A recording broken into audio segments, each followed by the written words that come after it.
Hello guys, magandang umaga po. May kliyente na naman pong gugupitan. Akin na po muna po siyang nilinyahan yung kanyang patilya. Mababa lang ang pinagupit niya sa akin.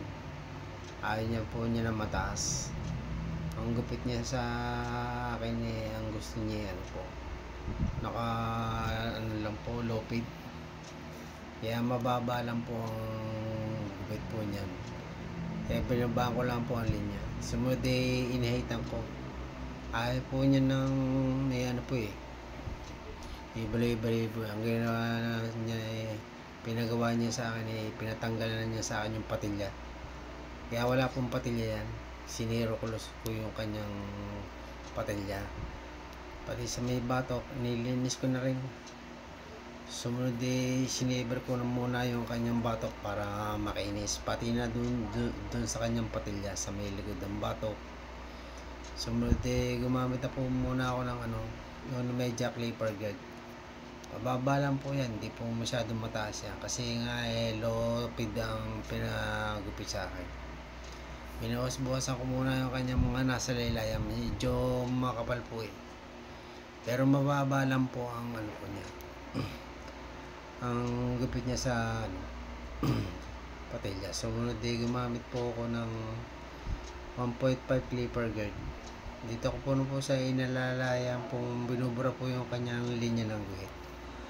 Dahan-dahan lang po akong magbura kasi baka mapataas. Sumunod siniro close ko na po yung kanyang sa may patilya tsaka doon sa may likod ng batok. Dito ako po inaalalayan po buraburahin po yung linya ng guhit.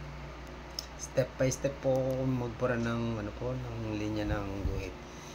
Hindi po nirerekta. Sumunod gumamit na po ako ng trimmer. Dito na po ako nagpipinish sa pagbubura ng linya ng guhit. Tinrimmer ko na po yung kanyang linya ng guhit para mawala na po yung kanyang yung linya ng guhit. Hanggang doon sa may likod ng tenga. Pati na rin po sa batok, yan. Tinirimer ko na para mawala na po yung kanyang linya ng guhit. Dito na po ako magpipinish po sa trimmer. Pagbubura po ng Sumunod binawasan ko na po yung labis-labis sa may kantuhan. Kasi may labis-labis po yan hanggang doon sa batok.